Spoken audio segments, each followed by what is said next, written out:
د کفارو په وطن کې اوسېدل او د مسلمانانو سره تعلق نه ساتل دا سبب د الحاد دی. دیو جن تاسو ګورئ کوم خلک چې اکثر د بهر ملکونو ته لاړ شي کنه ناغه ملحدین کیږي. وجه دا چې د اسلام سره تعلق نه کنه، قرآن سره علماء سره س بیانات سره زی سره تعلقات معلومات نه ایستل شي الحاد طرف ته.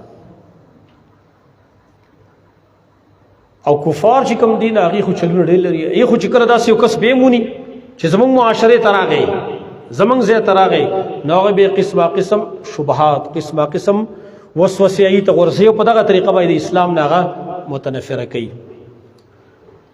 قرآن ذکر کړی دی وقد مکروا مکرهم وعند الله مکرهم وان كان مکرهم لتزول منه الجبال.